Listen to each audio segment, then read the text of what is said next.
les 11 mois de Rav Hona, parce que Rav Hona était un dirigeant, un manig, et un dirigeant de communauté, et je pense que dans Maseret Shkalim se trouvent les clés de la réussite d'une communauté. Alors pourquoi ? Bon, premièrement, il est logique de penser ça, puisque le principe de Maseret Shkalim, il s'agit que les Bnei Israël donnent chacun un machatit à shekel qui avait pour but d'acheter les korbanot tzibour. C'est-à-dire tous les sacrifices communautaires étaient financés par le machatit à shekel que chacun devait donner.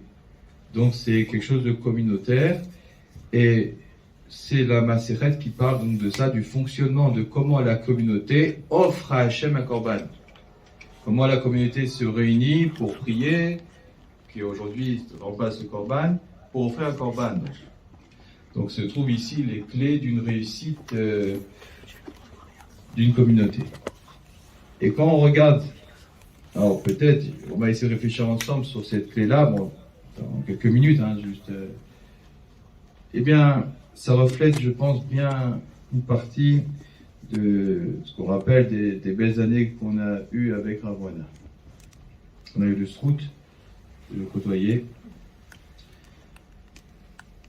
Quand on pense par Sita Shekel, Siméanienne, pour acheter les korbanot tzibour, il s'agit que chacun donne la moitié d'un shekel. Alors cela fait réfléchir sur le fait de la moitié d'un shekel. A priori, cela nous interpelle et nous apprend qu'en réalité, quand chacun donne la moitié d'un shekel, eh bien à la fois, on voit que chacun doit considérer qu'il n'a donné qu'une moitié. Ça veut dire quoi ? Ça veut dire a priori que quand on donne, et on donne une moitié, il manque un bout, qui va être comblé par l'autre. Ça veut dire que la base d'une communauté, c'est de comprendre qu'en fait, chacun a un chélek, et que chacun est indispensable, et que chacun comble l'autre. À la fois de comprendre que chacun, il a un manque, et qui est comblé par l'autre. Je ne sais pas si en français on dit personne est indispensable, mais là non, on dit tout le monde est indispensable. On a besoin de tous, et chacun ne peut pas être remplacé par quelqu'un d'autre. Parce que chacun, il a un point fort que l'autre n'a pas, chacun il a un tafkid, chacun il a des kohot, chacun a sa spécialité que l'autre n'a pas. Et la beauté d'un tzibour, d'une communauté, c'est de comprendre que chacun apporte sa spécialité et ensemble, ça donne un magnifique korban tzibour. Et en réalité, pour bien assimiler ça, il suffit de donner à chacun sa spécialité. Et déjà, Rav Hona, à ce niveau-là, il savait voir en chacun son point fort et lui confier, eh bien, effectivement, à chacun ce qu'il devait faire selon son point fort. Ça, c'est déjà quelque chose d'important de savoir lire, de savoir voir les gens, de savoir les comprendre, le nefesh de chacun, et ainsi de lui confier un certain tafkid qui lui convient. Et chacun se trouve à sa place, à son trône.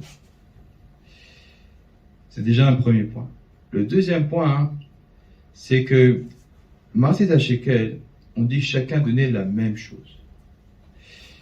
Le pauvre ne donnait pas moins, le riche ne donnait pas plus. Cela nous apprend que chacun il est différent, on n'est pas tous pareils, c'est une réalité, mais chacun, oui, est autant rachouf que l'autre. Il n'y a pas un au-dessus de l'autre. Chacun dans sa madriga, chacun dans son niveau, chacun dans ce qu'il est, chacun dans son troum, eh bien, il est rachouf mais haute. Tout le monde est rachouf. Tout le monde est précieux. Il n'y a pas un au-dessus de l'autre. Certes, on est différents, c'est normal, parce qu'on a un tafkid différent, on a des kilim différents, on a des kohot différentes, mais chacun est rachouf. Et ça, c'est important dans un tzibour, de comprendre que tout le monde est rachouf. Tout le monde est important et tout le monde doit respect. On doit respect à tout le monde. Là, énorme comment il savait le faire passer. Il avait un respect pour chacun des membres du Tzibur. Le même pour tous. Et chacun, il lui donnait tout le kavod qu'il lui fallait. Il n'hésitait pas à une seule seconde à laisser sa place par chorma, en faisant croire qu'il allait être Shaliach Tzibur ou pour pas gêner, en plus, même dans la façon de faire, et à n'importe qui. Celui qui est rentré, eh bien, il se souciait qu'il ait sa place. Chacun est chachouv. Chacun est important. Ça, c'est un deuxième point hyper chachouv. Et puis, bon, je vois que le temps passe vite, donc je vais conclure. Le troisième point,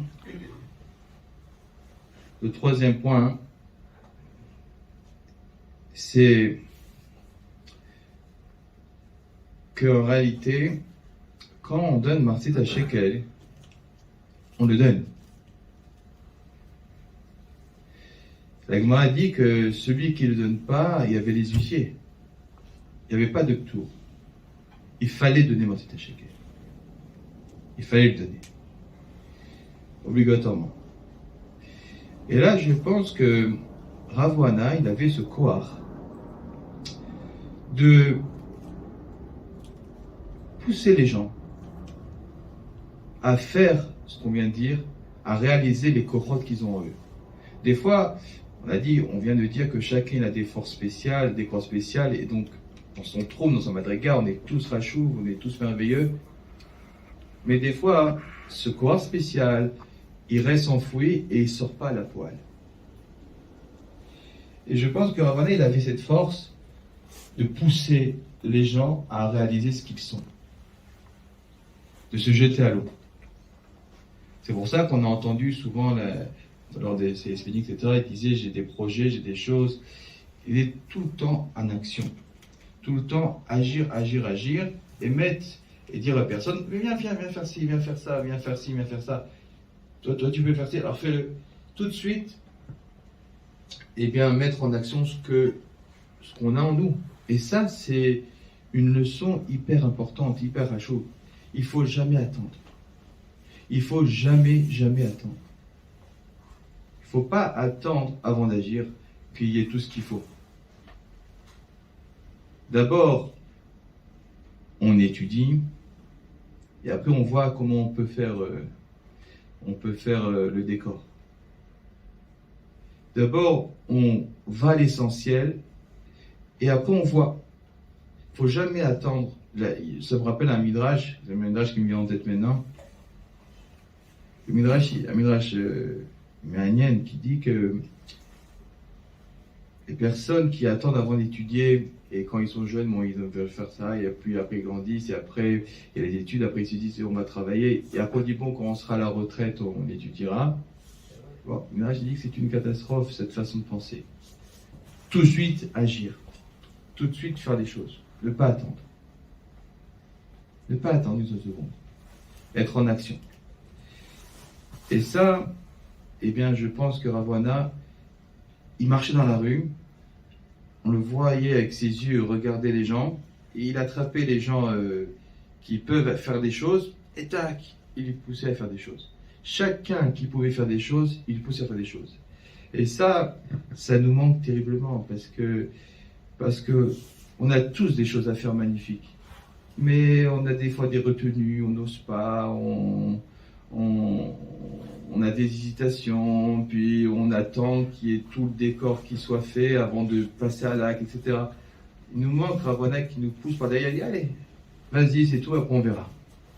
Et ça, c'est hyper rachou dans la Vodat Hashem, dans les mitzvot, etc., dans les Limud Torah, dans les Zikouy Arabim, eh bien, de se lancer, de ne pas attendre, de foncer. De toute façon, c'est pour Akadosh Baruch Hu, c'est pour le cœur d'Akadosh Baruch Hu, donc il n'y a pas lieu d'hésiter. Il ne peut pas avoir d'hésitation en fait. Et c'est ça, ce que quelqu'un de grand voit, que toutes les hésitations peuvent provenir simplement du Yetzer Hara, et d'être chaud et de se lancer, ça c'est une belle leçon.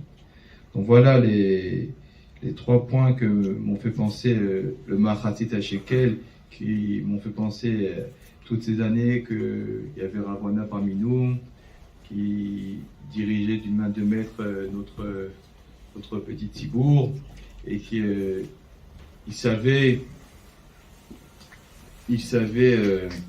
chacun avait une fonction, chacun était dans son élément, chacun était à ses yeux hyper chachou, et il donnait la possibilité à chacun, et même le poussait, à exploiter ses forces.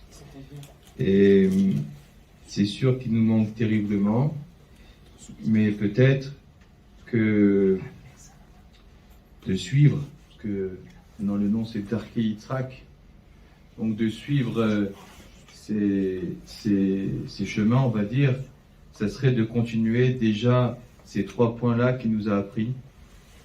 Donc de Mahatit Shekel, qui est le premier de comprendre que chacun,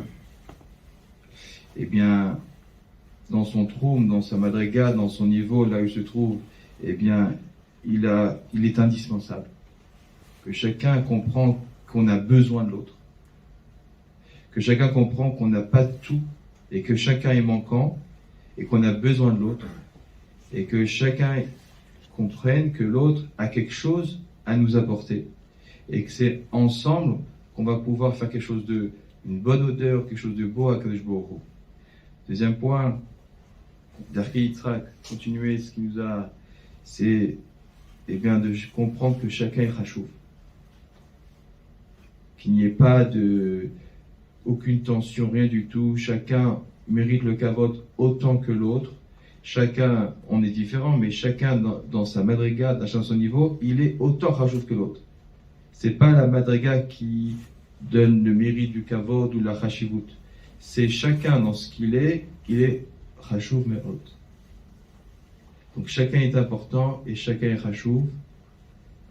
Et le troisième point est bien de foncer, d'exploiter au maximum ce que l'on sait faire, et que Be'ezrat Hashem, on va essayer de continuer Darkei Yitzhak, B'iner, voilà, c'est bien parti déjà, et Chazak à tous ceux qui œuvrent pour que ça puisse continuer, et qu'ensemble, voilà, qu'on offre des belles tfilotes, un beau Korban Tzibour.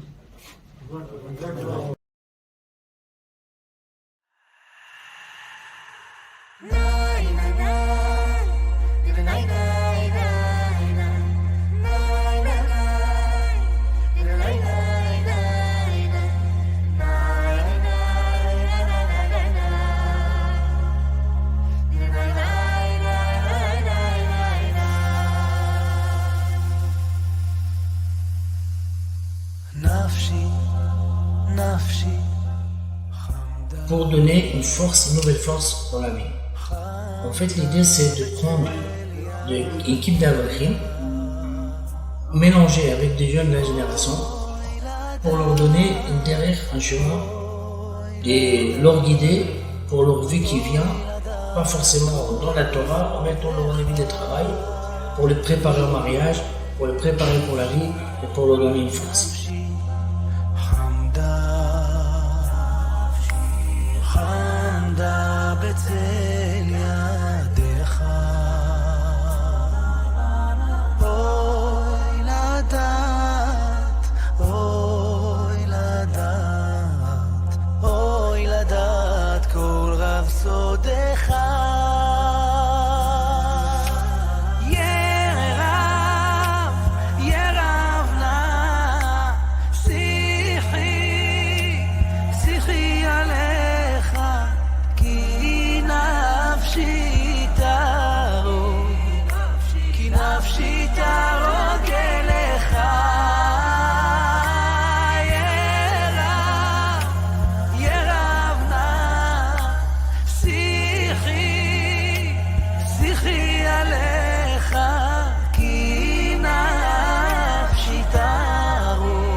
Avant.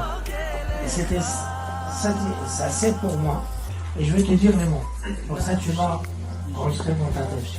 Il a dit, il est Yeré Shaman. Magnifique. Pas plus magnifique que ça. Bravo.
D'abord, quand on parle de Rav Yitzhak, de Rav Ohana, chacun parle de là où il se trouve. C'est-à-dire que la force de Rav Yitzhak, c'est d'avoir eu tellement d'expériences différentes, avec tellement de mondes différents, que finalement chacun en parle à sa manière, avec son angle à lui. Donc moi, je vais en parler de mon angle à moi, mais chacun aura un angle aussi à partager. Au début de la vidéo, vous avez vu le premier cliché qui a été filmé, c'était le Rav avec 2 élèves. Il était sûrement à Tashbar, chez Rav Saksik, là-bas, le dimanche matin, comme je le dis très souvent. 2 élèves, c'est pas beaucoup. Au niveau de l'audimat, on peut faire mieux que ça. Mais lui, ça lui suffisait. 2 élèves par-ci, 1 par-là, 4 un jour, 15 l'autre, 25 un autre jour, puis encore une fois 2 élèves, puis un élève. Envoyé par-ci, envoyé par-là. Ça s'appelle un travail de fourmi. Et je vous garantis que, pour être dans l'enseignement, bien, quand on a un élève, 2 élèves, il faut être vraiment convaincu pour continuer.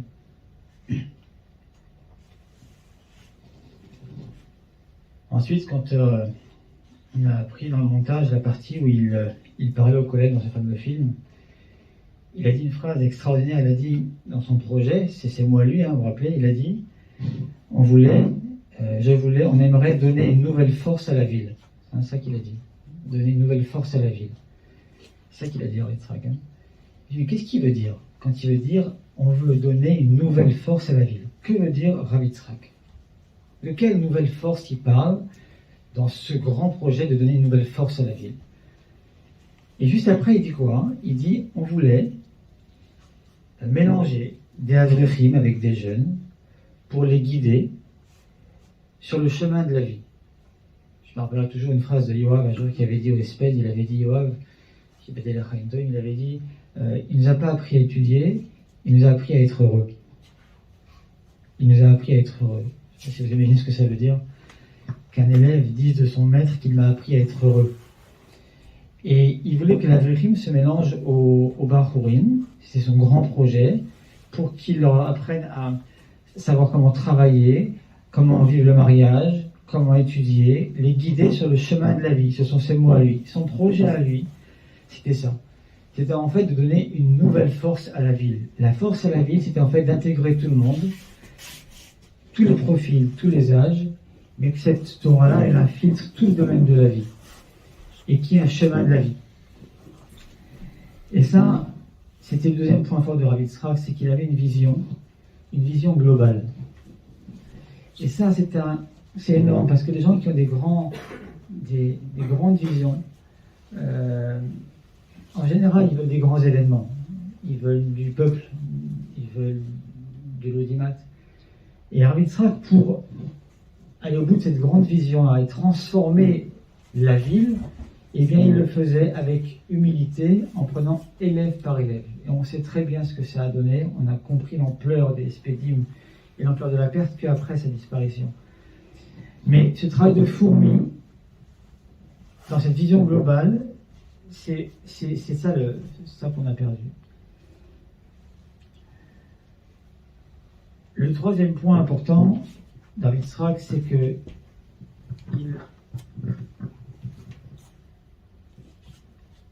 il nous surprenait toujours. Alors vous avez vu dans la vidéo, il y avait souvent des moments où on les voyait, on était ici à table, avec des belles tables tous ensemble, en train de faire des Sioumim ou des Hanouka ou Purim, je ne sais plus quel souda il y avait à chaque fois. Et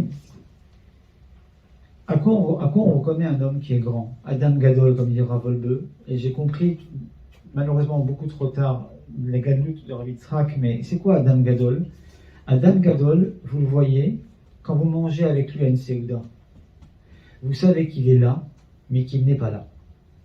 Il y a ceux qui sont là avec vous, et ils ont la tête dans la bourra et la tête dans les chips. Ils sont en plein dedans. Ils font la mitzvah comme il faut. Lui, il était avec nous.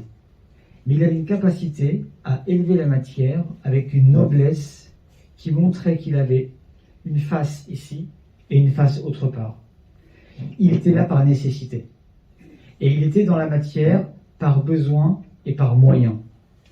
Et ça, c'était quelque chose, je le sentais quand j'étais des fois à côté de lui, qu'il était là, mais il n'était pas là. Il avait une hauteur par rapport à la dimension de matérialité qui n'était pas la nôtre forcément.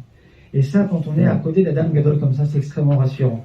Vous savez, des fois, il nous surprenait des fois par ses phrases. Je me rappelle, c'est le sujet, on est dans les Massimaout aujourd'hui, c'est un peu marrant, mais souvent, il nous disait, s'il n'y avait pas eu des satmars, on mangerait du porc à sarcelles.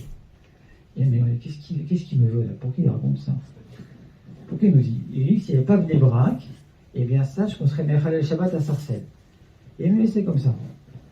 Et on devait réfléchir et puis dévoiler sa pensée. C'est pas le sujet ce soir, mais des fois il avait des réflexions permanentes sur la société, sur le monde, sur la Matorah, sur la jeunesse. Et puis des fois on sentait qu'il y avait un décalage. Il nous parlait de choses qui nous provoquaient, qui nous mettaient sur un autre plan de réflexion de notre quotidien. Et ça, c'est Adam Gadol.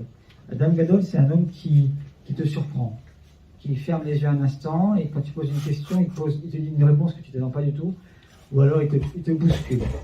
Et bien ça c'était Rav Yitzhak. Un des plans de la vidéo, c'est à un moment donné, quand c'était juste après pendant le début du Covid, à un moment donné, il y a un Shiva Brachot d'un mariage qui a dû être fait par Torah, par là-bas. Un petit mariage. D'ailleurs, la vidéo a été partagée sur le groupe entièrement. Et à un moment donné, il dit au Khatan, ton beau-père m'a dit un mot sur toi et ça m'a suffi. Et quel mot c'est? C'est ce mot-là que retiens bien. C'est toujours un peu.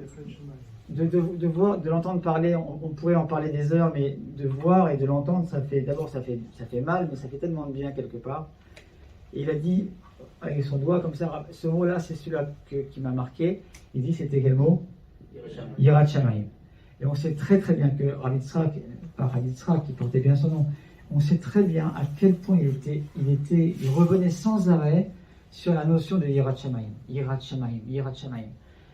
C'était vraiment, c'était pas un mot qui balançait comme ça, vraiment il le vivait. Et d'abord, que veut dire la Yirat Shamayim de Rav Yitzhak?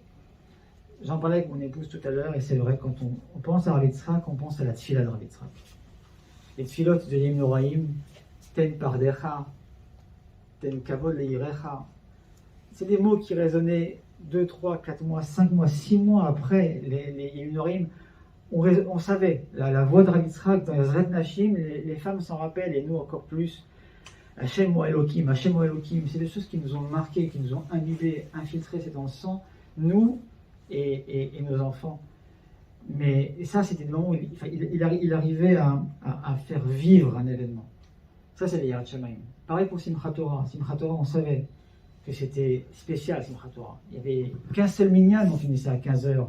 Qu'un seul minyan où tous les élèves du Rav venaient le rejoindre pour danser avec lui, et il ne partait pas tant que ses élèves n'étaient pas venus danser avec lui. Et on dansait, Quelle maigre place avec Kiddush dans Simchat Torah chez nous.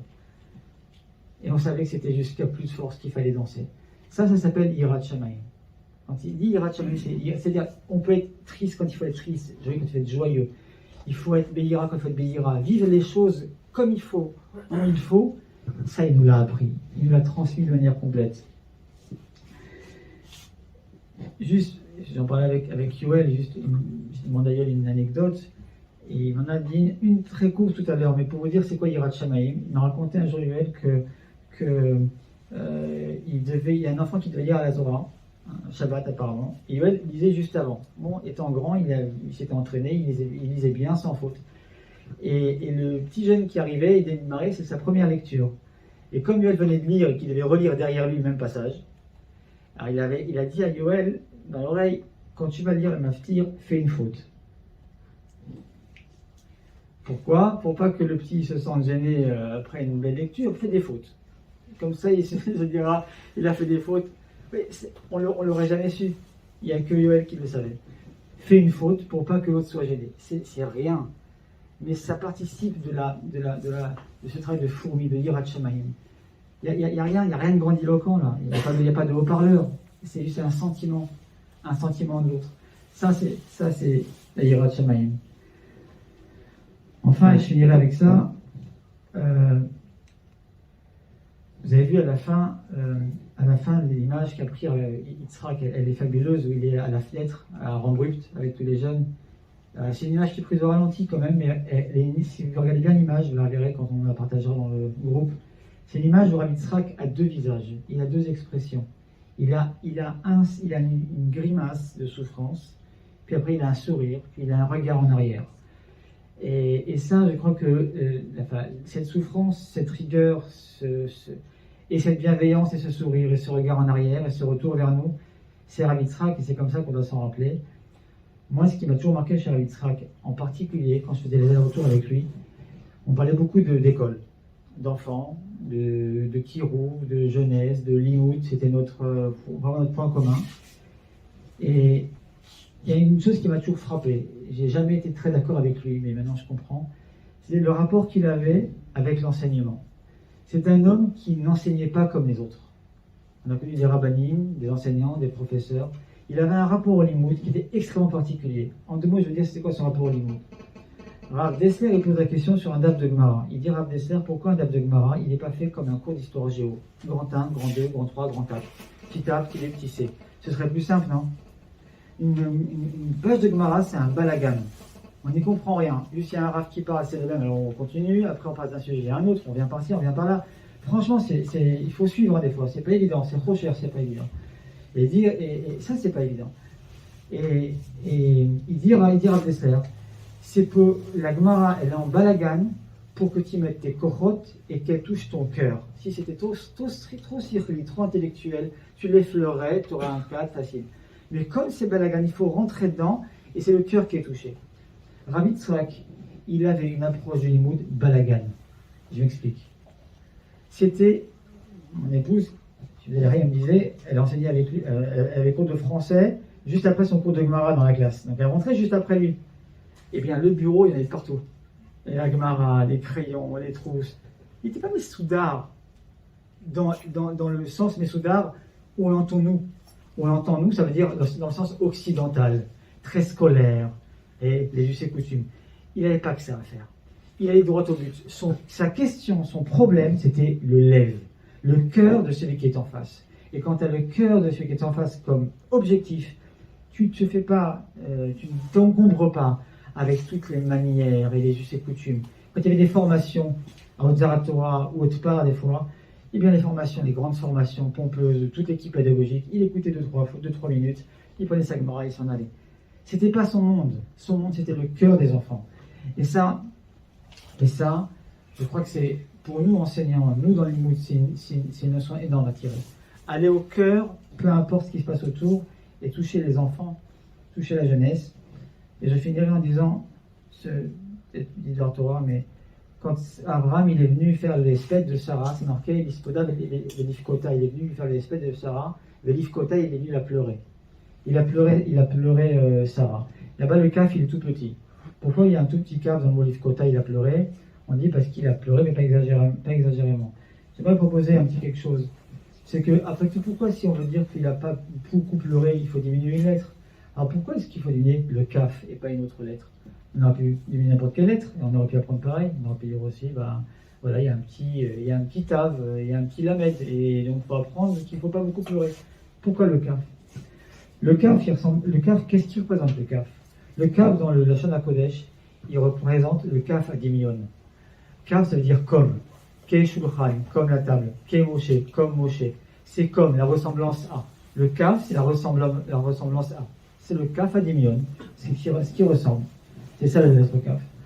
Or, quand Abraham perd Sarah, Sarah part avec elle, elle emporte avec elle tout ce qu'elle est, toute sa grandeur. Ce qu'est Sarah, on ne le retrouvera pas. Qu'est-ce qui reste? Il reste uniquement ce que je peux ressembler à. Il reste que le Kaf à Dimion. Il reste que le Kaf. Ça fait pleurer. Ça fait pleurer quand il reste qu'un Kaf à Dimion, parce qu'il y a quelque chose qui est parti. Ce qui peut me rester, c'est le Dimion. C'est ressembler à. Le comme lui. Ressembler à. Il y a que ça qui reste. Ça fait de la peine, parce qu'il n'y a plus Adam Gadol. Mais la seule impulsion qu'on peut avoir, c'est le Kaf à Dimion.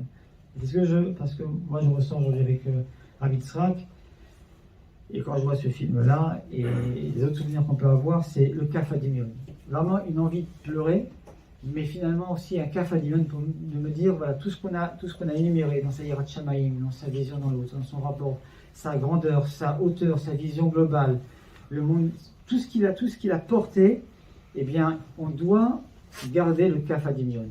Ce qui doit nous réjouir ou nous faire pleurer, c'est Kaf à Dimion, le comme, le ressemble à. Parce qu'il n'y a pas une plus grande tristesse que de ne pas avoir connu de modèle pour pouvoir se dire je lui ressemble. Et nous, on a eu la chance de le connaître, la tristesse de le perdre, mais la chance de connaître un modèle auquel on peut dire il y a un Kaf à Dimion. Il y a des gens à qui on peut s'attacher, à qui on peut ressembler. Et ça c'est pour nous une grande nechama de savoir qu'on peut avoir une impulsion pour l'avenir grâce à Rav Yitzhak, on connaît les pérotes. Voilà, c'était juste une manière de faire le pirouche Rachid, cette petite vidéo qui porte de nombreux messages. Et voilà, donc sans transition, j'aimerais juste donner la parole à ceux qui veulent l'apprendre. Voilà. J'ai rien préparé de particulier. De base, j'ai pas forcément prévu de parler. Du coup, ce que je vais dire, c'est de ne pas répéter les histoires qu'on connaît déjà que j'ai eues avec le Rav. L'idée, c'est un peu dans la même continuité que ce qu'a dit Rav Sportis ou Rav Darbil. C'est vraiment de comprendre en fait qui on a perdu. Moi, enfin, en soi, le Rav, entre guillemets, c'était comme mon ami. Donc, on se voyait, il m'attrapait par le bras. Je pense qu'il a fait ça à tout le monde. Hein, donc, du coup, pour reprendre un peu aussi ce qu'on disait avant. Donc, comme il a dit Rav Darbil, donc du coup, quand il voyait quelqu'un, il se disait, je vais essayer de le prendre pour l'amener à un but. Donc, je vous ai raconté ça lors de Sochim. Quand je m'étais marié, j'étais revenu au bout d'un an sur Sarcelles.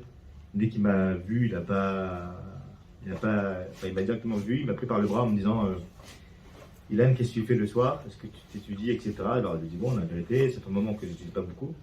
Il m'a dit, non, on va organiser notre avouta, etc.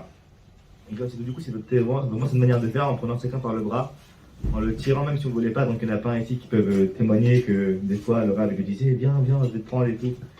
Et on nous disait, non, Rav, j'ai pas le temps, je dois faire autre chose, etc. Et pour pouvoir nous prendre, ce qu'il faisait, il nous prenait pas vraiment par le bras, il nous tirait vers lui. Parce qu'à la fin, on n'avait pas le choix de dire, bon, d'accord, je lui plie à vous, etc. Mais finalement, on avait vraiment un rapport. En tout cas, pour moi, j'avais vraiment un rapport quasiment amical avec le Rav. Donc, on rigolait ensemble, etc. Et même pendant les shiurim, c'était. Et là, pour le coup, je ressens vraiment ce qui était dit avant moi. C'était pas un shiur cadré. C'était pas. Même s'il disait à la fin du shiur, préparez semaine prochaine, DAF, je sais pas, 4 bêtes, un autre bête, avec Rashi Tosfot et tel Tosfot. Finalement, on le faisait quasiment jamais. Donc, on arrivait au cours et en fait, c'était sa manière de faire, c'était juste te dire, vas-y, prépare quelque chose, étudie, investis-toi, parce que dis-toi que normalement, semaine prochaine, on va faire Khazara dessus, et qu'en gros, si tu connais pas le sujet, si tu n'as pas préparé le sujet en amont, ben, tu vas venir, tu vas être perdu. Et comme il savait finalement qu'on n'avait pas forcément, enfin moi, je parle pour moi en tout cas, je le faisais quasiment jamais, du coup, il savait qu'on allait être perdu, et du coup, il se disait, bon, on va refaire Khazara, on va vraiment commencer depuis là-bas, donc on reprend la Gemara normalement, donc on refait la Gemara avec Bibi Kiot, on refait Gemara, on fait un peu Rashi, un peu Tosfot, et à la fin, au bout d'une demi-heure de cours, en tout cas pour le cours du dimanche soir qu'on a fait pendant presque 5 ans, ça s'appelle. Le dimanche soir, du coup, c'était au début, c'était pour les balibatim, donc les jeunes mariés, et après, à la fin, il a commencé par prendre des jeunes Berkouim. Donc on étudiait, on va dire, une demi-heure, et l'autre demi-heure qui est restée, c'était des histoires. Mais des histoires, jusqu'à maintenant, enfin moi, je me rappelle de ces histoires, et c'est impressionnant. La morale qu'il y avait dans l'histoire, c'était donc en fait il savait exactement quelle histoire sortir par rapport à la Gemara qu'on faisait, et parfois on disait mais là c'est pas possible, c'est quoi ces histoires de Gemara, etc. C'est vraiment des cas d'école. Donc bon, c'est bien de le faire parce que c'est la Gemara, du coup il faut l'étudier, mais au final ça reste un cas d'école. Et là d'après il nous disait non, c'est une vraie histoire, il nous racontait de vraies histoires, une histoire marrante que j'ai en tête.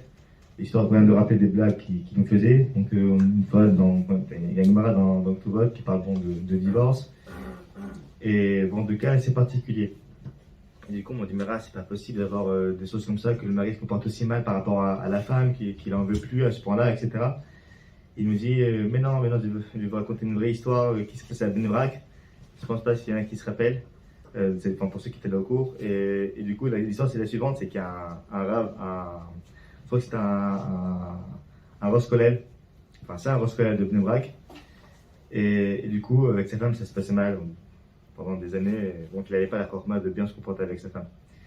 Et du coup la Gemara là-bas a dit que, de souvenir, comme quoi celui-là qui a traité des médecines, celui qui va mourir, donc s'il était vivant, quand il a été niftar, il était toujours marié, quand il va se réveiller à traiter médecine, il va se réveiller avec elle.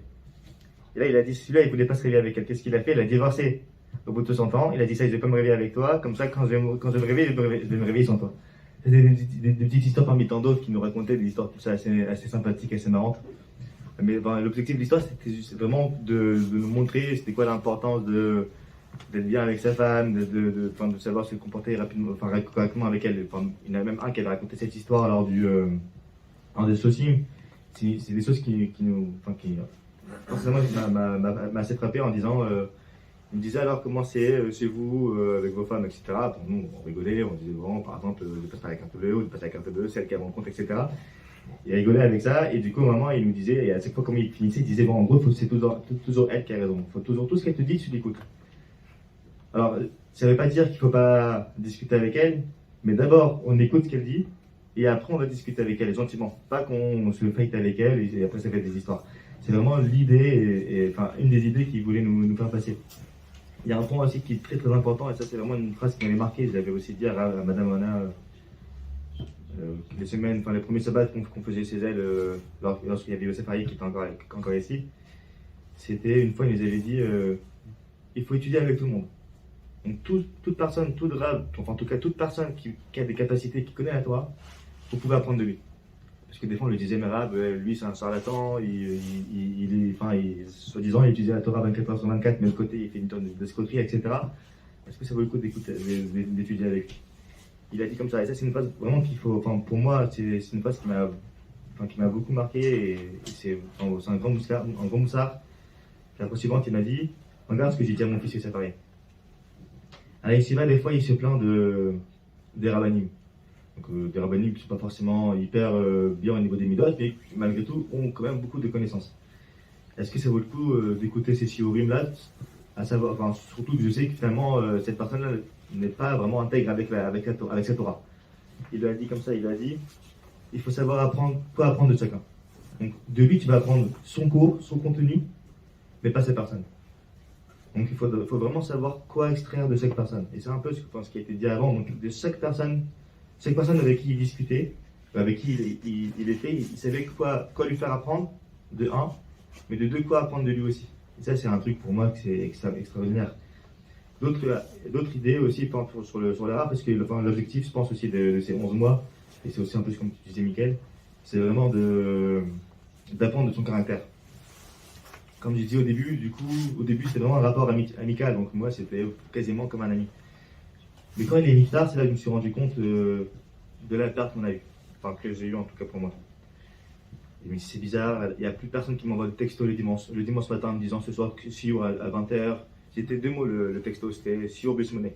Pas plus que ça. Et malgré tout, donc on savait, donc ni il insistait ni rien. Et malgré tout, avec toutes les fois où je suis venu en retard, même là, bon, vous avez vu que je suis quelqu'un qui est assez en retard de manière générale, il a jamais dit quelque chose, quel que ce soit. Donc je venais en retard, donc je venais avec 20 minutes de retard. Des fois, il m'appelait pour savoir parce qu'il pouvait éviter tout seul. Donc il venait à 20h à l'heure. Donc je venais souvent en retard et je lui disais, ah, vous arrivez, je suis dans la voiture. Alors que c'est moi. Il savait très bien, donc il entendait le bruit de tous les enfants derrière, etc. Et malgré tout, il me disait rien. J'arrivais aussi haut au lieu de me dire alors Hélène, c'était bien à la maison, qu'est-ce que tu fait aujourd'hui, etc. Et direct, il fait comment ça va Hélène, ça va la journée, ça s'est bien passé. Au question, elle a dit assistant comme tu dis. Donc c'était comme ça, il avait une manière de faire, jamais il faisait honte à la personne. Donc moi personnellement, avec toutes les fois que j'ai fréquenté, pendant presque 13 ans j'étais avec lui, jamais de reproche, jamais rien.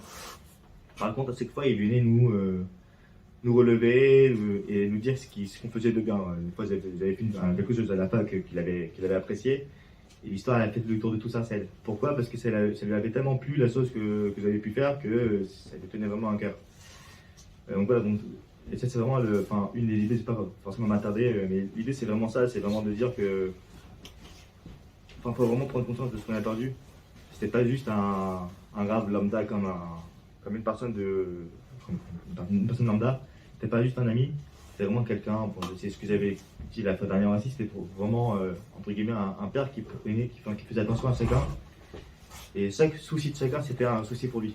Et d'où, comme on peut voir aussi dans la vidéo, c'est ce que tu disais aussi, c'est que dans la vidéo, et même il y a plusieurs personnes qui avaient dit ça lors des soucis, mais Rabouin, il allait raconter ça aussi, où il disait que quand on voyait Rabouin, il avait toujours l'air inquiet. Donc on le voyait dans la rue, s'il ne voyait pas un élève, il était toujours inquiet, le petit regard inquiet. Même une fois, j'avais parlé avec sa fille, la grande, et c'était en gros, même eux, c'est ce qu'ils disent de leur père, c'est donc ils l'ont souvent vu inquiet pour les autres, mais de l'autre côté, hyper joyeux.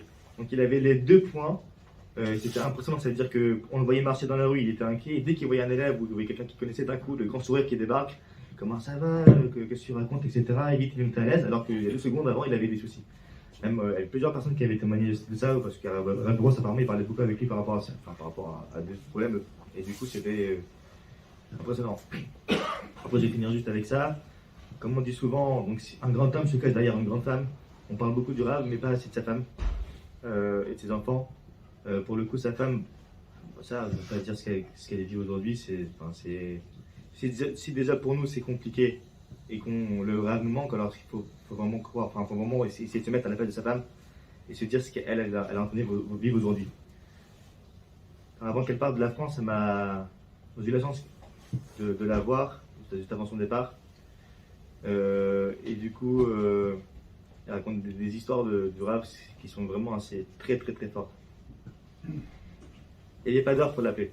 En gros, une des histoires qu'elle avait racontée aussi en début d'année lors d'une conférence femme qu'elle avait fait avec Betty Jacob, c'est que tout le monde l'appelait, le Rav à n'importe quelle heure, et toujours il répondait. Moi, je parle pour moi personnellement. Des fois, quand on m'appelle, je donne le numéro de téléphone, je dis non, ça je ne vais pas forcément répondre. Je répondrai plus tard, parce que je n'ai pas forcément le temps ou pas forcément l'envie. Le Rav, c'était vraiment à chaque fois, il répondait, il n'y avait personne qui le dérangeait. Une fois, Madame Anna avait dit, il y en a une personne, c'était un garçon plusieurs garçons qui l'appelaient pour des soucis, alors c'était des Barouim ou même des personnes mariées, qui l'appelaient à 3h du matin. Il voyait le téléphone et il répondait. Madame Anna lui a dit, mais ça suffit, il était fatigué, on peut voir, mais son visage, il était épuisé. Dans la vidéo, maman, quand tout le monde dansait, on voit qu'il était vachement fatigué. On dirait, mais vous êtes épuisé. Elle disait, Srak, ça y est, ça suffit, t'es épuisé, il faut que tu te reposes. Demain, tu l'appelleras demain matin. Il n'est pas pressé par le temps. Il est 3h du matin, il peut attendre jusqu'à 8h du matin, c'est pas un souci. Il lui disait non. Et elle lui dit, mais pourquoi? Il dit, et ça pour le coup, pour moi, c'est une phrase assez très très très forte qui est la suivante. Il lui a répondu comme ça, il lui a répondu, si Akadosh Baruch Hu, il a fait en sorte qu'il m'appelle maintenant, ça veut dire qu'il n'y a que moi qui peux le sauver, que moi qui peux l'aider. Et ça, pour le coup, c'est vraiment encore un autre point sur lequel on peut s'inspirer en disant tout le monde est là. Du coup, c'est aussi ce qu'il disait Rav David. Tout le monde il était là pour tout le monde. Il n'y a vraiment pas de. Il donnait à chacun son carotte comme il fallait. Il ne dit pas, bon, lui, c'est lui, 3h du matin, je suis fatigué. c'est à 3h du matin, il m'appelle, je suis fatigué, mais c'est pas grave, je dois répondre et je vais voir comment je vais pouvoir l'aider, parce que c'est comme bon, il a fait en sorte qu'il est venu chez moi, c'est qu'il n'y a que moi qui va pouvoir l'aider. Et ça, c'est un moussa vraiment qu'il faut vraiment prendre en considération. Comme ça, on pourrait raconter des tonnes et des tonnes de points et de qualités sur lui, du coup, juste pour venir sur Madame Moana. Et ça, c'est aussi une phrase qui est très très marquante. Et pourquoi aussi, j'ai dit, si un homme était aussi grand, c'est aussi grâce à sa femme. Quand il est niftar, le jour de la Levaya, la seule chose qu'elle a répétée en boucle, au lieu de dire mais pourquoi ça m'est arrivé à moi, et pourquoi il est mort, et pourquoi ceci, pourquoi cela, il n'y avait aucune question. La seule chose qu'elle disait à chaque an, et là pour le coup c'était impressionnant, chaque élève qui passait, elle disait mais comment lui va étudier? Comment à Saint-Brice, il y a un cours à Saint-Brice où des gens c'est des balébatimes qui étudient jamais de leur vie, que mon mari il a réussi à les faire étudier. Quand ils vont faire le cours du mercredi soir, qui va le remplacer? Du coup en fait ce qu'elle pense, et ce qu'elle pensait c'est seulement qui va remplacer mon mari pour pouvoir faire en sorte que lui étudie. Il y en a qui étudient de manière générale, donc ça elle n'était pas forcément inquiète pour eux. Elle était beaucoup plus inquiète pour ceux qui étudient pas, et qui étudient grâce à son mari, et que maintenant que le rêve est niftar, c'est sûr, ou quasiment sûr qu'ils vont pas étudier. Donc ça c'est vraiment se dire, voilà, une raison, comment ça se fait que le rêve il est... Enfin, je peux pas dire une raison, c'est dire, ce qui aussi lui a donné la force d'être comme ça, et d'aller voir chacun, etc., c'est aussi grâce à sa femme, où c'est vraiment elle qui le poussait.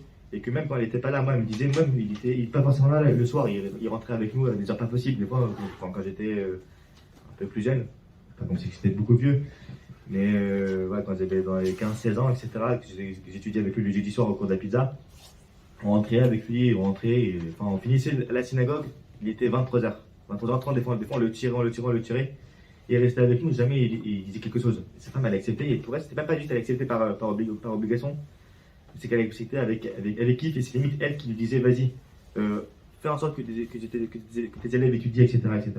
Donc, voilà. Donc l'idée c'est vraiment de prendre conscience de qui on a perdu, essayer un peu comme disait Larven juste avant moi, d'essayer de prendre des petits points qu'ils faisaient, et essayer de s'intégrer, et vraiment de dire voilà, si j'arrive à faire ça, ou si j'essaye de faire tel point, vraiment pas par rapport à moi parce que je suis un grand garçon et je suis un super bonhomme. C'est plutôt pour dire, c'est plutôt pour me montrer et continuer ce que faisait Rav Israël.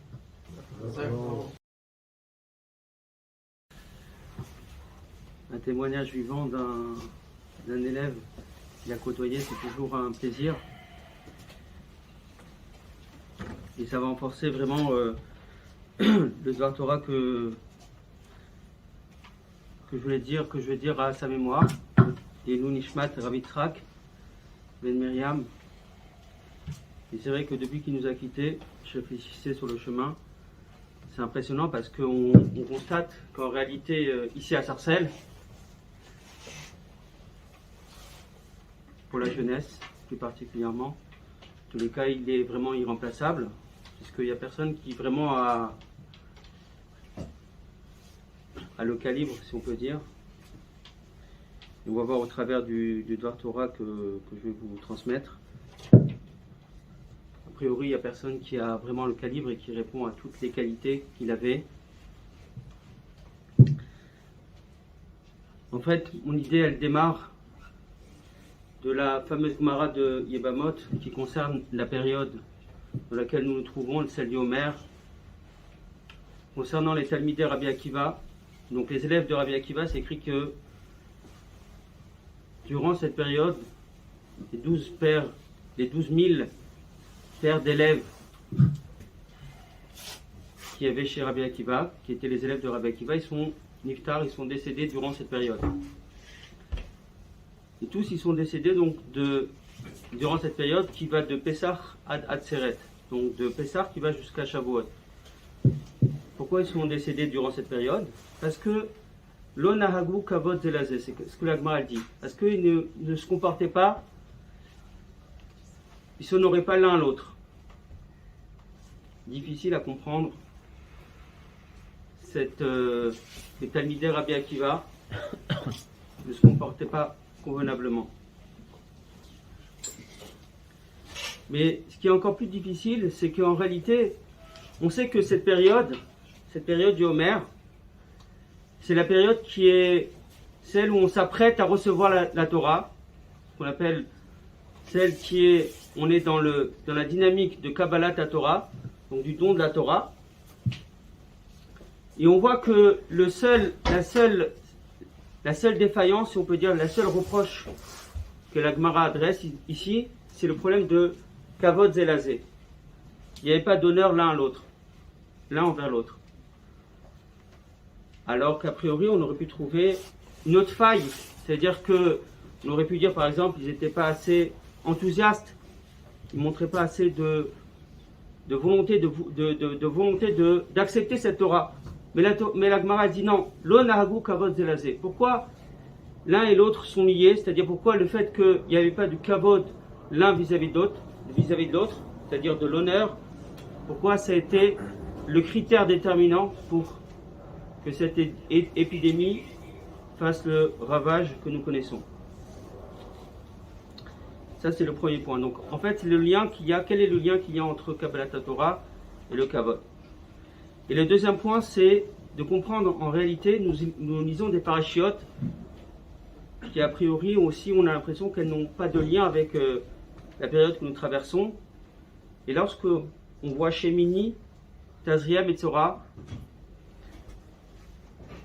qui finalement traite de tout ce qui a trait, tout ce qui est lié à la bouche, d'accord, essayons de voir s'il n'y a pas un lien avec également ce point-là que nous sommes en train de soulever, à savoir cette notion de kavod.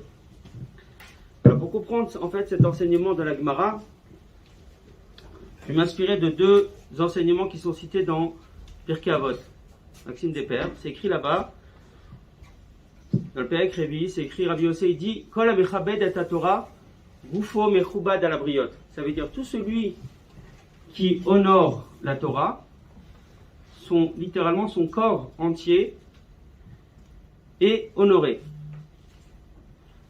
Ce qui est un peu étonnant d'ailleurs, c'est gufo mechubad. Tout son corps entier, il est honoré. Et le Rabbeinu Yonah, donc en fait je ne vais pas rapporter tout le Rabbeinu Yonah, mais je vais essayer de ressortir ce qui est intéressant du Rabbeinu Yonah pour comprendre cet enseignement. Il explique là-bas en fait qu'il y a trois points, il y a trois dimensions concernant le kavod à Torah. Le kavod à Torah, c'est pas uniquement l'honneur de la Torah. D'ailleurs, le mot kavod, qui veut dire honoré, qu'on traduit honoré, en fait, ça vient du mot kaved. Kaved, ça veut dire que ça a du poids, c'est lourd, ça montre une importance. L'importance de la Torah, c'est pas uniquement lorsqu'on se lève devant la Torah. C'est également lorsqu'on honore les Talmidei Chachamim. Donc il y a trois façons d'honorer les Talmidei Chachamim, ou la Torah. Donc bien sûr, le fait par l'action même, donc lorsqu'on se lève, et également si on va apporter un soutien, d'accord, apporter un soutien à un Talmid Chacham, à un Rav, c'est aussi un kavod du Talmid Chacham. C'est aussi un kavod de la Torah. Mais il y a un autre kavod également, il y a une autre dimension, il y a une autre façon d'accomplir ce kavod. C'est également, comme nous dit le Rabbeinu Yonah, par le dibour, par la parole. C'est-à-dire, si quelqu'un, il va rendre, il va par exemple prendre du temps pour le Rav, mais par derrière, il va parler des paroles qui sont dénigrantes, comme on dirait en hébreu, zilzoul. Donc le zilzoul, c'est l'antithèse, c'est le contraire du kavod. Parler des paroles qui sont dépréciantes, dénigrantes, c'est le contraire du kavod. Le kavod, c'est justement d'honorer. Donc ça veut dire que c'est pas simplement par l'action, par l'acte, mais également par la parole. Nous dit le Rabbeinu Yonah, il y a encore une troisième dimension, c'est celle de la marshava, celle de la pensée. Donc c'est-à-dire qu'on va être dans les casse-routes, ces cas, d'accord, toutes ces occasions, toutes ces situations qui font que également on fait appel à notre moach, à notre cerveau, à notre marshava, pour que également au niveau de la marshava on soit mechabed le Rav. D'ailleurs, il faut savoir qu'au niveau de la halakha, c'est également ce qu'on a accompli pour nos propres parents lorsqu'on parle de kivud avaim. C'est à ces trois niveaux-là qu'il y a un kivud avaim. C'est pas simplement lorsqu'on fait une action pour nos parents, mais c'est également lorsque on parle convenablement, lorsqu'on pense également convenablement. Si par exemple, on va dire, oh là là, mon père il m'a rapproché, d'accord, et on juge mal. Donc à ce moment-là, c'est un problème de, quelque part, on a été défaillant, c'est un problème de zilzoul, d'accord, le fait d'être dans les caves, de pas être dans les caves routes, c'est-à-dire de ne pas juger favorablement, c'est un problème de kavod. Donc le kavod, en fait, il s'accompagne ici, comme il nous dit ici, le Rav Nuna, c'est à trois niveaux. Kol ha-mechabed et Torah, c'est un kavod, c'est un honneur qui s'exprime à trois niveaux, trois dimensions. Le maasé, par l'acte, par la parole et par la pensée. Alors maintenant, on comprend que celui qui véritablement est dans cette dynamique, c'est-à-dire celui qui accomplit ce kavod et qui exprime ce kavod sous ces trois dimensions, sous ces trois niveaux, alors en contrepartie, en retour, lui aussi, goufo mechoubad à la briotte, parce que du pied à la tête, véritablement, si on peut dire ainsi, eh bien, il fait fonctionner tous les membres de son corps pour réaliser ce kavod, puisque la marshava, c'est dans le moar, c'est dans le cerveau, mais également lorsqu'on doit agir, on le fait avec les pieds, avec les mains, lorsqu'on doit réfléchir, comme l'a dit l'Agma, c'est aussi avec les clayotes, avec les reins. Donc ça veut dire que tout son corps entier, il exprime ce kavod. Alors c'est pour ça que, en contrepartie également, son gouffre, son corps entier, il mérite l'honneur. Donc en fait, on voit de là, ce kavod-là, c'est un kavod qui a trois dimensions.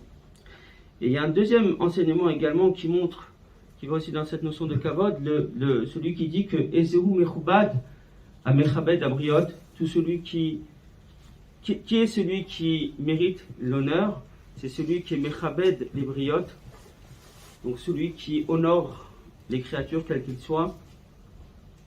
Ça veut dire qu'il comprend qu'en réalité, tout un chacun a besoin d'exister, ça veut dire qu'il a besoin de faire exister son potentiel. Et lorsque il lui donne, lorsque il valide quelque part, lorsqu'il lui donne ce kavod, c'est-à-dire qu'il valide en fait cette capacité de pouvoir réaliser son potentiel, alors en contrepartie, lui aussi, il mérite l'honneur, parce que tout un chacun, il a besoin d'exprimer son potentiel, il a une difficulté quelque part à l'exprimer. Donc lorsque on valide cette capacité d'exprimer son potentiel, en retour également, eh ben, soi-même, si on peut dire ainsi, on attire aussi le kavod. Donc en réalité, de ces deux enseignements, on voit que le kavod, d'accord, c'est quelque chose de grandiose, c'est quelque chose qui s'exprime sous ces trois facettes. Et si on sait l'exprimer par ces trois niveaux, et ben en retour, on mérite également le kavod. Et le point qu'il y a avec la question que j'ai posée, c'est quel est le rapport qu'il y a avec la paracha, avec les parachutes que nous traversons. C'est qu'en vérité, dans les parachutes que nous traversons dans Shemini, d'Azriam et Tzora, si on remarque bien, à la fin des Shemini, on parle de Marchalot Asurot, c'est-à-dire les manger, consommer des aliments interdits. Donc, c'est-à-dire, c'est en fait, si on peut dire ainsi, l'action de manger quelque chose qui est pas convenable. Dans Tazria, on va parler de tout ce qui est attrait au dibour.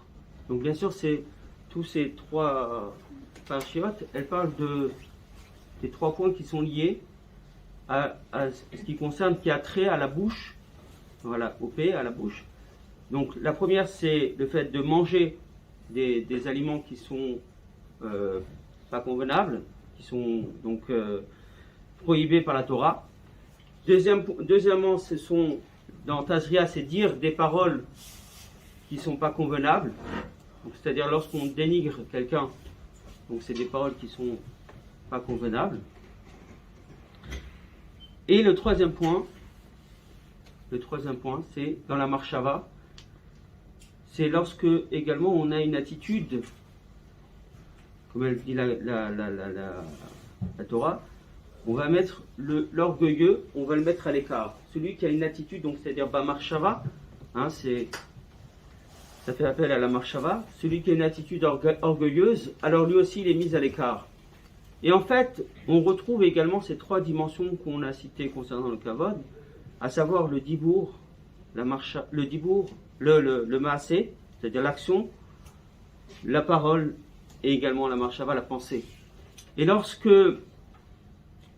quelqu'un il est déficient à ces trois niveaux concernant la bouche, tout ce qui a trait à la bouche, donc que ce soit par introduire des aliments qui sont malpropres, dire des mots, des paroles qui sont dénigrantes, ou bien avoir des pensées, d'accord, qui sont également, comme elle dit la Torah, des pensées orgueilleuses, donc des pensées qui sont également prohibées, qui sont interdites. Tout ça fait que la personne, elle est mise à l'écart. Et en réalité, on pourrait rapprocher ça, puisque tout ça, c'est ce que Ankelos il dit dans Bereshit, il dit que ce koach hadibur, si on peut dire ainsi, cette capacité de la parole, de tout ce qui a trait à la bouche, c'est ruach memalela, et en vérité c'est la traduction de la neshama. Si on peut dire, ça veut dire que en fait, la neshama elle s'exprime à ces trois niveaux-là.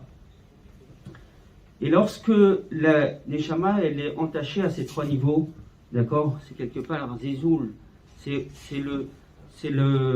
l'antithèse, donc c'est l'antithèse de ce que nous avons dit au départ, c'est-à-dire le kavod. Le kavod, il s'exprime par l'action, le dibour, c'est-à-dire l'acte, la parole et la pensée, et le zizou. Et on voit dans les trois parachiotes là que nous sommes en train de lire, qui sont juxtaposés, et bien l'antithèse de cela, c'est-à-dire le fait que la personne, elle est quelque part, elle est mésalzélette, d'accord, elle laisse libre cours, d'accord, à cette c'est l'antithèse en fait du kavod, c'est-à-dire cette dépression de soi, et c'est pour ça que c'est à proscrire en fait, on proscrit ces comportements-là. C'est-à-dire que la Torah elle met à l'écart, si on peut dire, cette personne qui se comporte de la sorte. Alors maintenant on comprend en quoi c'est lié avec ce qu'on disait au départ, c'est-à-dire que le kavod, d'accord, le kavod, pourquoi c'est lié à cette période? Parce qu'en réalité, tout ce qu'on est en train de faire durant cette période, c'est de montrer justement notre attachement à la Torah, notre attachement à cette, si on peut dire, ce qui nous permet d'exister. Donc cette façon d'exister, elle se réalise, elle s'exprime par ces trois moyens-là, que ce soit par le dibour, que ce soit par l'action, par le dibour ou la marshava. Et ça, c'est véritablement un Torah qui est véritablement, enfin, c'est-à-dire le contenu de cette Torah, il s'applique véritablement à Rav Yitzhak Ohana. Parce que je me rappelle d'un Shabbat plein comme le dernier Shabbat plein auquel il m'a convié. Et au travers de ça, j'ai compris en vérité toute sa personnalité. Il était très attaché aux jeunes. Mais lorsque il s'occupait des jeunes, il s'investissait corps et âme. Quand j'ai dit corps et âme, c'est-à-dire que c'est toutes ces dimensions qu'on a citées, c'était véritablement ça. Dans l'action, dans la parole et dans la pensée. Ce jeune, il était Ben Meler. Quand il abordait un jeune, il était Ben Meler. C'était le prince. Il n'était plus le Rav vis-à-vis de lui, comme il a si bien dit Ilan. C'était Ben Meler. C'était un prince. Il n'y a plus la séparation, si on peut dire, Rav à élève. Bien sûr qu'il avait son statut de Rav. Mais il savait le faire justement si bien de telle sorte que il était exactement identique de ce qu'on vient de citer, Zéou Mechoubad, Amchabed et Tabriot. Il donnait tellement de valeur à ce que le jeûne y représente sur toutes ses facettes, qu'en retour, il avait ce kavod. Ce kavod, ça s'exprimait Bemaase, Bedibour, Bemarshava. Et je vais vous raconter, en fait, ce qui s'est passé, c'est que dans ce Shabbat plein, donc après le repas du vendredi soir, il avait organisé des groupes d'études. Et donc il y avait des différents intervenants, dont je faisais partie, et puis des élèves. Tout naturellement, ils se séparaient en groupes. Et à un moment, il vient voir un jeune, qui faisait partie du groupe. Il lui dit, mais dis-moi, un tel et un tel, ils sont où? Il dit, ils sont restés dans la chambre. Ils sont raves, ils sont fatigués, ils ont envie de se détendre. Alors le Rav, bien sûr, il ne se laisse pas démonter, comme on dit. Ni une ni deux. Il prend son courage à deux mains, il va les voir. Mais bien sûr, pas, comme disait si bien Ilan, c'est pas par la force, mais il les prenait par la douceur. Il avait amené des bonbons, il avait amené des sucreries, il avait amené toutes sortes de choses, d'aliments qui peuvent les attirer. Et tous les élèves, tous, sans exception, pyjama, peu importe comment ils étaient habillés, ils sont venus, ils ont participé au cours de Torah. Et chacun, il venait avec le sourire. Il venait pas par la contrainte. Il était là, passer un moment agréable. Il leur faisait comprendre qu'en vérité, il était là pour eux. D'accord? Donc, c'est-à-dire que c'est quelque part, c'est eux qui lui rendaient un service, c'est-à-dire c'est eux qui, en venant, d'accord, quelque part, ils lui rendaient un service presque. Alors que lui était là pour essayer de les combler, essayer de tout leur donner.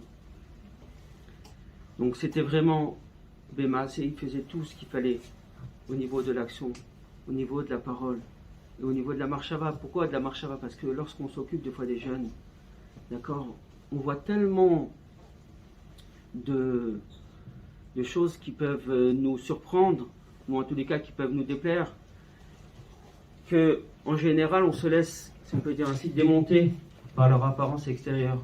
Mais lui, rien ne l'arrêtait. Au contraire, lui ce qu'il voyait, c'était l'intérieur. Lui ce qu'il voyait, c'était son potentiel. Il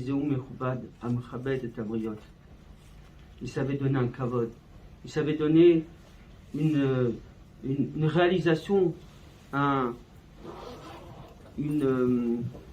expression à ce potentiel qui était là et qui attendait juste de pouvoir se réaliser. Par le fait que tu lui donnes un kavod, par le fait que tu lui montres qu'il est important ce jeune, que sans lui, je ne serais pas là, sans ce jeune, je ne serais pas là, il faisait comprendre que lui, il était indispensable pour le monde entier, que ce jeune était indispensable. Réhouven, Shimon, et tout un chacun venait. Même s'il devait payer de sa poche, il était content de le voir ici. Il était content de le voir participer à ces activités. Quand il organisait ce Shabbat-là, même s'il devait débourser de sa poche, que ça devait être sur son compte, c'est pas grave. L'essentiel, c'est qu'il vienne. Il va vivre un Shabbat-là. Je peux vous raconter qu'il y avait, dans ce Shabbat-là, il y en avait un qui venait de l'Orte. Le père, après, il m'a vu, il m'a rencontré, il m'a dit, je ne sais pas à quel point mon fils il était transposé. Il a vécu un Shabbat exceptionnel. Il était vraiment content d'être là. Ça, c'était les activités de Ravana, c'est-à-dire de faire en sorte que chaque jeune qui venait, d'accord, il arrivait à tisser un lien qui était un lien qui a marqué le jeune, parce qu'il lui donnait cette importance à tout point de vue. Ben Bedibour, Ben Bemassé, Ben Bemarshava. Et ça, c'était vraiment son fort. Ça, c'était sa personnalité. Yezicho Baruch, Bezat Hashem, qu'on puisse continuer son œuvre ce qu'il a fait à Sarcelles, c'était exceptionnel. Et Bezrat Hashem, qu'on puisse continuer Bezrat Hashem cette action. J'avais pas prévu de parler, je vais être bref. Mais après avoir vu le film, j'ai eu la volonté de parler. Parce qu'il y a des séquences dans le film, c'était un sioum qu'on avait fait au Kollel, sur le Masechet Beitza avec Yosef Selam. Et il y a des personnes qui étaient présentes d'ailleurs, je crois, c'est à ce sioum-là. Et Ravona, bien sûr, il a pris la parole et il nous a dit quelque chose d'extraordinaire que j'avais un peu échangé avec certaines personnes après, parce que j'avais gardé la vidéo. Et en fait, il nous a dit que la veille, il n'avait pas dormi, il n'avait pas réussi à dormir en fait la veille du sioum. Et il s'était réveillé comme beaucoup de nuits à 3h du matin, comme il disait, qu'il en profitait pour préparer ses shiurim, mais il étudiait pas mal la nuit, et qu'il n'arrivait pas à dormir. Et il nous avait dit qu'il s'était posé une question. Et il s'était posé une question, est-ce que c'était mieux pour lui, il s'est posé une question, est-ce que c'est mieux d'enseigner à Poniovitch ou d'enseigner au Kollel, avec 2, 3, 4 avrechim, pas beaucoup. Pour ceux qui connaissent le Kollel, il n'y a pas beaucoup de monde. Et bien sûr, il a répondu, je préfère au Kollel. Il a dit, parce qu'au Kollel, il avait dit à tout le monde qui était là, il a dit en fait, on n'est pas beaucoup, mais ce qu'il aimait beaucoup, alors il aimait qu'on étudiait la Gemara, qu'on étudiait tout ça, etc. Mais il aimait beaucoup parfois les discussions qu'on avait à la fin. Parfois parfois c'était les 10 dernières minutes, parfois c'était la dernière heure et demie, où au moment où on partait sur un sujet. Et nous, en bon étudiant de Torah, on nous voulait, bon, peut-être on revient à la Gemara, peut-être, ah non, c'est très très important de parler de ça maintenant. Et on parlait d'un sujet des midot, en fait. Pourquoi ça partait des questions, comment ne pas se vexer, comment ne pas se mettre en colère. On partait d'une question générale et on parlait comme ça pendant 1 heure. Et voilà, c'était cette anecdote que je voulais partager et qu'il a fini par dire, et après je vais conclure avec ça, il a fini par dire en fait que pourquoi il préférait enseigner au Kollel en petit comité, parce qu'il a dit que d'arriver à former, à faire grandir 3-4 personnes, ça suffit pour changer le monde. Et le Ravona, c'était ça. C'était en fait, il a compris que parfois, une personne, comme tout ce qui s'est dit avant, peut changer énormément de choses dans le monde. Et en fait, il avait souvent des petites phrases. Je vais terminer avec ça, une petite phrase. Un jour, je l'ai au téléphone et il m'appelle, il me dit « Bonjour Abraham », et bonjour. Voilà, Abraham, j'aurais besoin de toi. Est-ce que c'est possible que tu m'aides si tu veux faire une mitzvah? Alors moi, je lui réponds avec plaisir, si je peux, mais je ne sais pas, ça dépend. Je lui ai répondu un peu comme ça. Il m'a dit alors écoute-moi bien. Déjà, quand on t'appelle et qu'on te demande est-ce que j'ai besoin de toi, déjà tu commences par dire oui. Tu ne commences pas par dire peut-être j'ai pas le temps, etc. Voilà, j'ai envie de terminer avec cette petite phrase.